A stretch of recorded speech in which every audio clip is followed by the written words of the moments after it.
and welcome to another edition of the Pace Report. I'm Brian Pace, reporting live here at the famous Birdland Jazz Club here in New York City.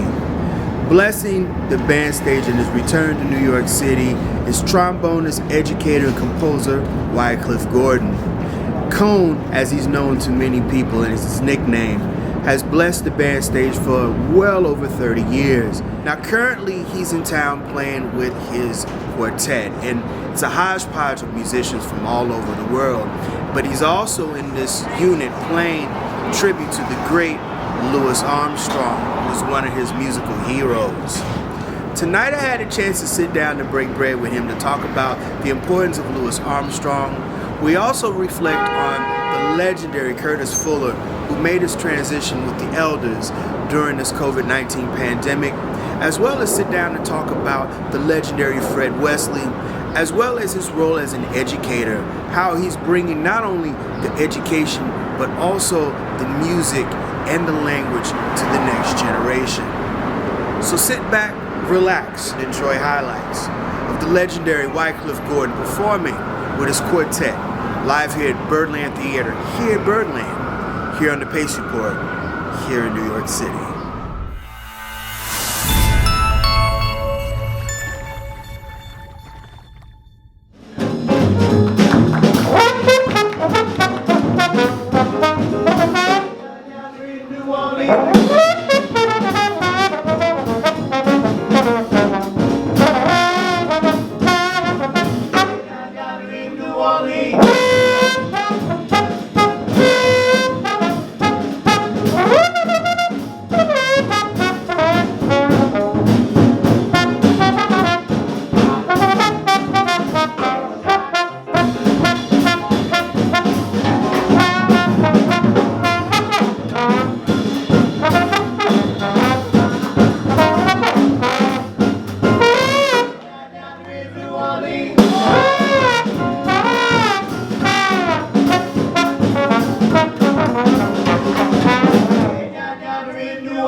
I'm honored to sit down and talk with you, man. Welcome to New York.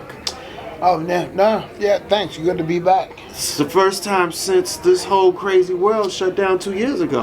Yeah, shut down for me. March 6th was my last gig in Atlanta, and I was supposed to go to the West Coast next week. Boom. And I, haven't been back to New York playing to a full capacity room since March of 2020. And I did play Dizzy's November, the Thanksgiving week, but it was still kind of, challenged in terms of got to show your vaccine card, and we had a pretty good turnout, and I think a couple of nights they live streamed, but it's good to be back.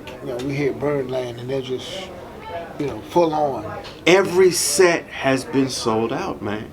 Oh yeah? Oh, I didn't know that. Yes, tonight has been crazy. Your band is like a mini United Nations. How did you decide to put this band together? Well, that was easy.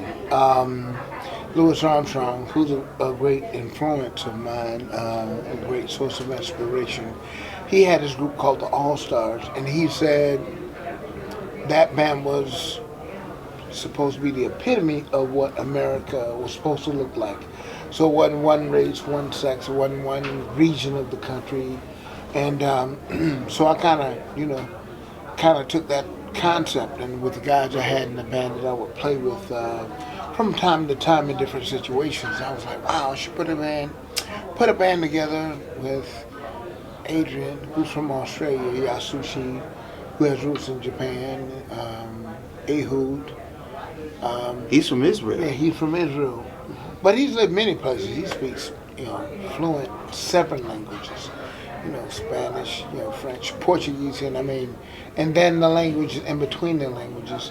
And then, Alvin I've known for a long time, and we did a recording. My first recording was Hello Pops. Kind of wanted to do a tribute to Pops, but then when we got a chance to do this recording back in 2016 when it was released, I just said, yeah, the All-Stars, the All-Stars. Wait a minute. International All-Stars. So it was easy kind of to, I was like, yeah, that'd be a good twist. So, that's basically what it was. Pops was really the first ambassador of Black American music, and the Hot 5 and the Hot 7. It was very, very, very integral part of what we call the quintet, the septet. How did his music come into your psyche, and what was it about the music and the landscape of New Orleans that he brought out through the music that touched you? Well, it was just the epitome of what New Orleans was, even during his time. I love the music. The first recording I heard was a tune called Keyhole Blues, Louis Armstrong, Hot 5s and 7s, and I was 13, 14 years old. And during that time, in those formative years, our popular music was like Kool and the Gang, Parliament Funkadelic, but the popular jazz was do-do-do, da-ba-da-dee. Heard about Chuck Mangione, Feel So Good, but my friends used to pick at me. They said, yeah, we all like jazz, because that was the jazz we heard. They said, Cliff likes that deep jazz. So Louis Armstrong, I think, I hear folks say from time to time, you don't find the music, or you don't find what you love to do. What you love to do finds you. Right. And that's kind of, I can see how that happens, but I heard it on recording, and I was just always in love with the music of Louis Armstrong. Didn't know why, because they played acoustic instruments, and when my teenage years, Cool in the Game, Parliament Funkadelic, But those, not to cut you off, and I always have to break this down. Those guys were our soul versions of what the jazz cats were doing. That that's true. But if you look deep enough, they were actually Playing jazz. they were playing jazz. Cool in the Game. Yeah, Cool and Gang was a jazz band. Yeah. Yeah, they were jazz band. You listen to Earth, Wind and Fire, like After the Love Is Gone, it's like if you're in the music and you follow their harmonic progressions to some of their songs. I mean, including Stevie Wonder. Now he's still with us. Whenever Stevie would come to a gig or something, like if he'd stop by Dizzy's, Stevie wanted to sit in and play jazz. What would he want to play? Giant Steps. So, Cool in the Gang, Grover Washington, George Benson. I grew up listening to George Benson. It was like my older cousins. Give Me the Night on Broadway. I was like, that's George Benson.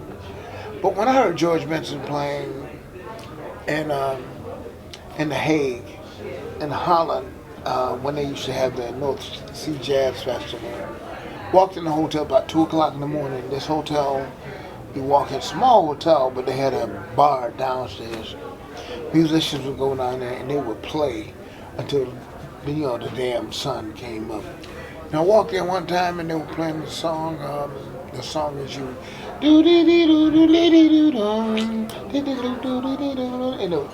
Burning tempo. Heard the guitars. It's like, that's not Peter Bernstein. Not Russell Malone.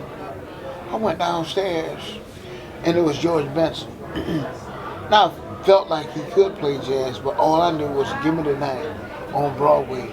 Man, he was down there kicking ass and taking names. So a lot of the great musicians, what they were known for, what they became popular for, was just a Commercial. fraction. Commercial. It was a piece of who they were or what they could do.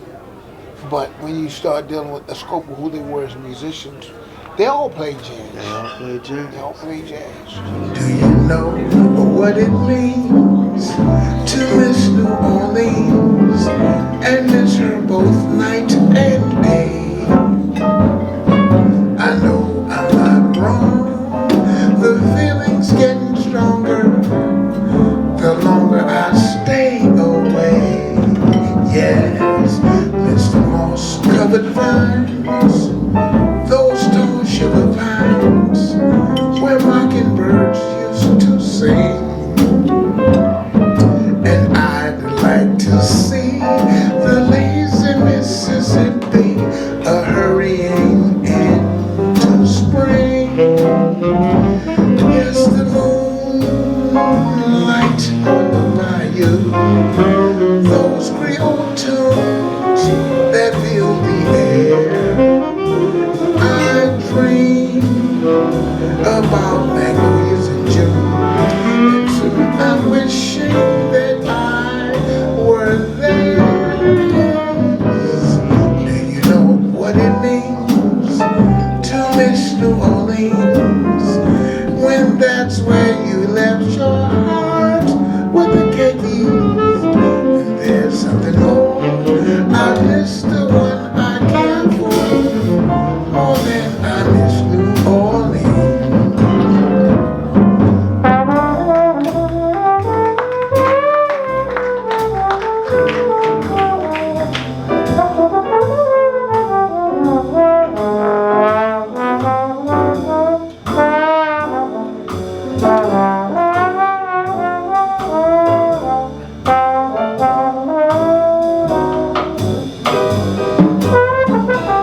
Wycliffe was blessed to sit down with some of the most important elder statesmen of the trombone, including the legendary Curtis Fuller, who we lost during this COVID-19 pandemic.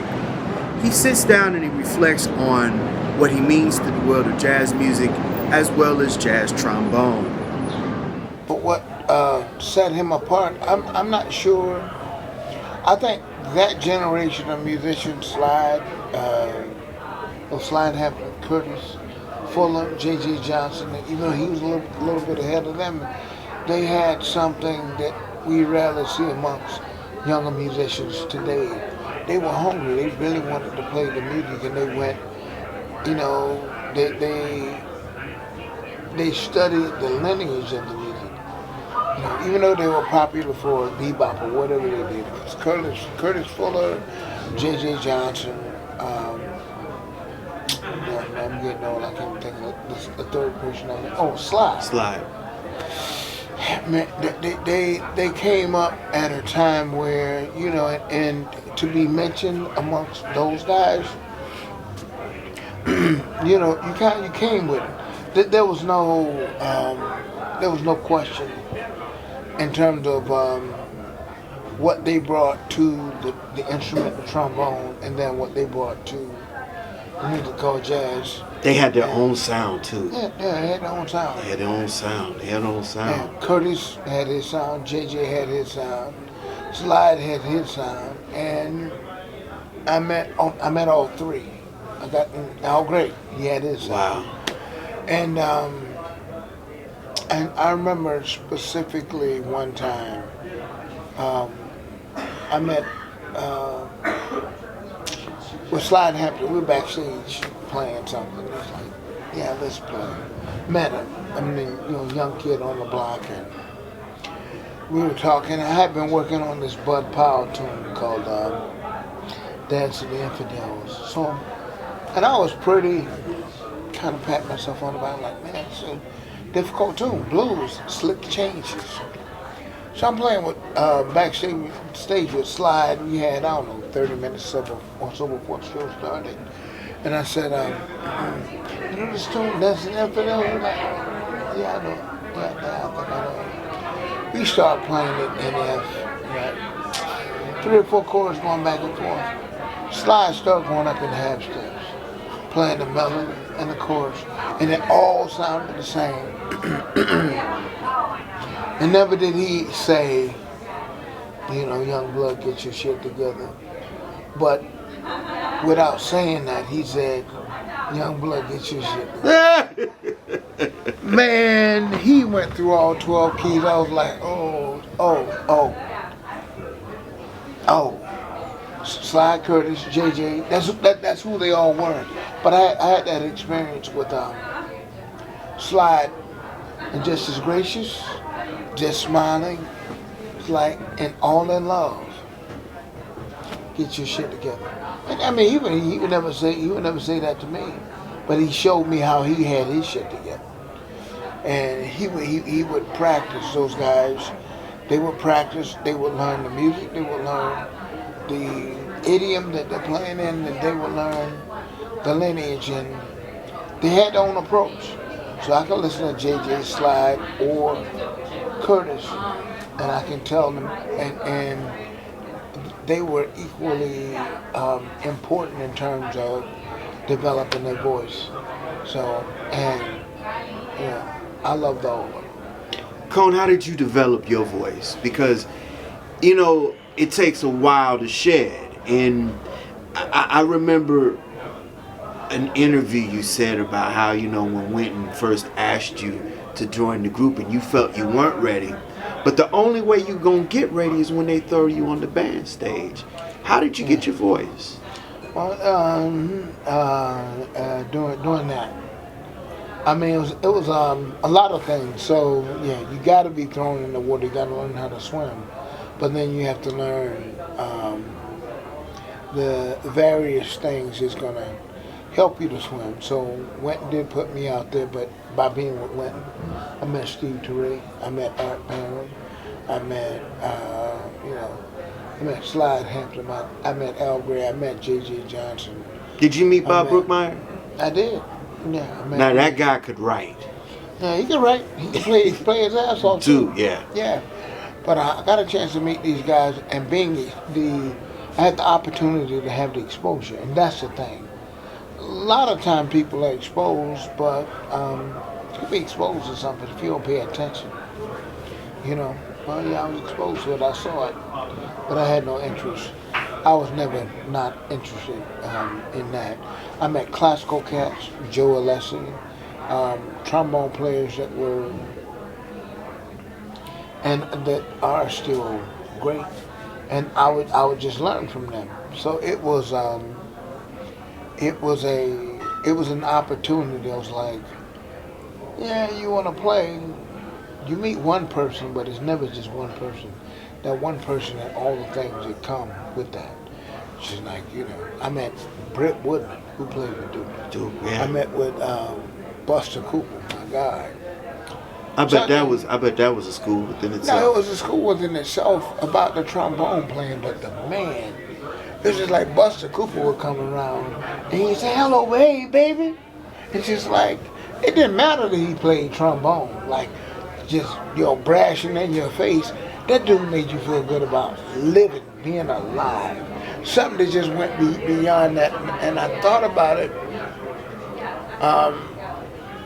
you know, before he passed, but I was just like, man, what about Buster? And his spirit is manifesting the way he played the trombone.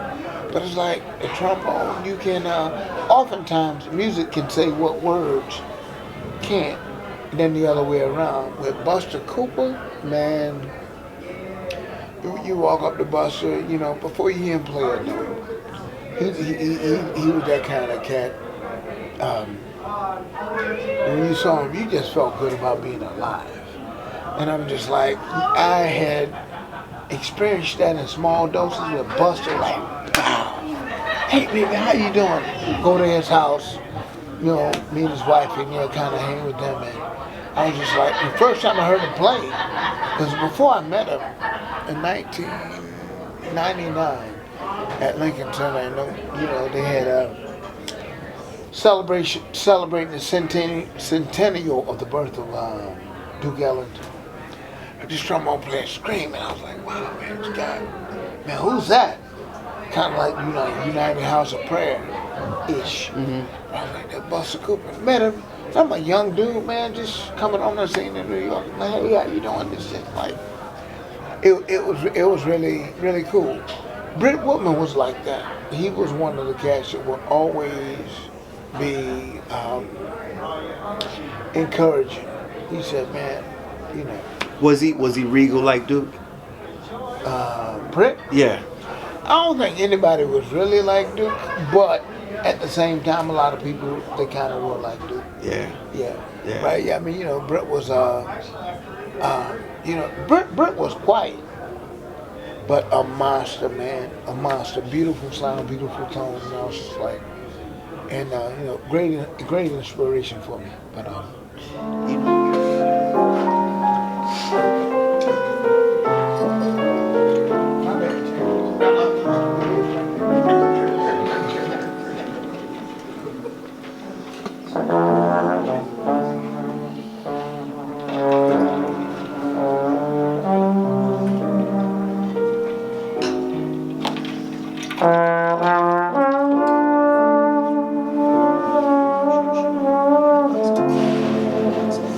Oh,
Last fall, I had the honor of sitting down, breaking bread with the great, great Fred Wesley. Oh. And you know, he's the soul music as to what we were talking about our elders in jazz. You know, he gave James Brown, he and St. Clair Pickney and Pee Wee Ellis, God rest his soul. Yes, sir. They gave James Brown that backbone.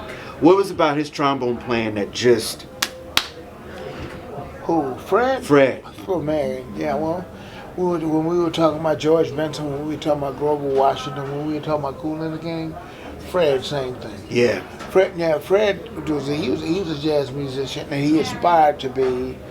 He did play with Count Basie band, Yeah. but the opportunities for him that opened up for him. I read his book, Hit Me, Fred. Yeah.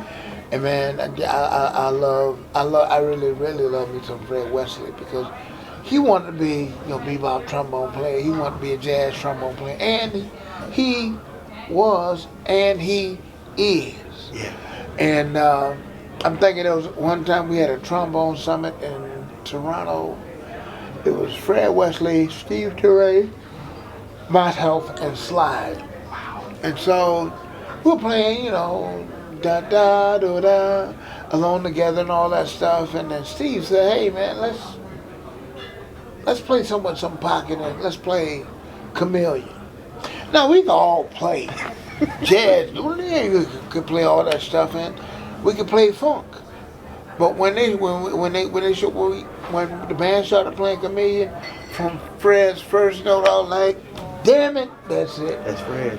Boom! It was just like it wasn't even about wasn't flashing the sound. Just like on the one when we played Chameleon, and he sounded good playing everything else. But when we played Chameleon, it was like, nah, hats off, Fred Wesley. You talking about funk? He wrote for Ike and Tina Turner. Yeah. Of course, James Brown, Parliament Funkadelic. He playing the trombone on. Do do do do do do. Busting out with Rick James, and I'm like. But he always wanted, oftentimes what people become known for, that's all you know about. The stigma. And I'm glad you brought that up because Mr. Wesley has really transcended. Like you said, he's done Ike and Tina. He did. I think what I admire more about him is that he did it all, even the film scores, the stuff that he did. I mean, those are more important to the James Brown canon because Fred really got a chance to really arrange and do some things that James would never have done in the box, in the soul side. Yeah. Oh yeah, I love me some Fred Wesley. We don't talk as much as we used to, but every now and then, hey Wycliffe, it's just. Yeah, man. That's my man, and it's a privilege and an honor for me to, know him, to have met him, and to, really know him through reading his book. Yeah. Because he's just known for the funk. But Fred played jazz. He did a couple of tours with Count Basie Orchestra. Yeah. That's what he wanted to do. Yeah. But his calling came to something else, and man. We were like, yeah, Slide, Steve Turay, Fred Wesley, myself, Trombone Summit. Yeah. Let's play Chameleon. It was like, from his first phrase, I was like, okay. It's like something that's it. But when you're in the presence of a master of anything, it's just obvious. That's what that is. And I was just like, yeah, That's my man.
Very, very important thing you're doing. You're in the institutions. You're in academia. You're teaching at Augusta College, right? Augusta University. Yeah. Mm-hmm. What is it now that you are telling the younger musicians who want to play this music? What's the most important elements that you want them to leave the university with? Well, I kind of want them to come there with that, come there and leave with the passion to, if that's what they want to do. When I don't know how old you are, I'm not going to ask you on film, but 50. I'll be 50 in June. Yeah, I'll be 55 next month. But it's like what we grew up with. We don't have the same distractions. You know, I was talking to one of my frat brothers the other day from Florida, and we were talking about how music might have saved our lives. It's like we want to go practice, like we in band practices, and I was like, I look forward to going to practice. And he was telling me, he's from Miami. He said, yeah, man, the dudes are getting together. They want to go and rob somebody and steal something. I mean, I got to go to practice. And I was thinking about when I was in high school, how I look forward to going to practice. So it's hard, it's difficult now because there's so many distractions. Like when we had to go outside and play and maybe create games, now kids don't have to leave home for know anything. So their approach to even playing music is like, oh, well, that's the old way of doing things. I'm like, I don't get it. What's the best way to develop this? And there's no shortcut. And I had a student ask me, many years ago. They ready for us? 3 minutes. Okay. They want to know what's the shortcut. I said the shortcut is the straightest line from where you stand to the practice room. That's the shortest way for you to get there. There is no shortcut. The process is the best part of your development. And practice is the way that you're going to do that. So that's been the most difficult thing to try and figure out. You can't really give somebody passion. You can't. They either have it or they don't, or you can show it to them. They'll develop it or they won't. That's all I'm saying. That'll do it again for another edition of the Pace Report, reporting live here at the famous Birdland Jazz Club here in New York City. I'd like to personally thank the incomparable Wycliffe Gordon for his time. For more information on his upcoming tour dates or to order his music, please visit him online at wycliffegordon.com, and also follow him on Facebook, Instagram, and Twitter. I'd like to personally thank the staff and management here at Birdland Theater and Birdland for the warm hospitality. I also want to thank Miss Lydia Liebman for arranging my time with Mr. Gordon. As always, people, I can't stress this more than enough.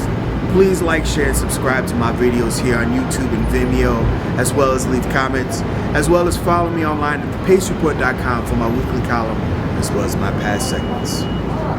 Until next time, remember, if it's in the groove, it'll make you move. Until next time, peace.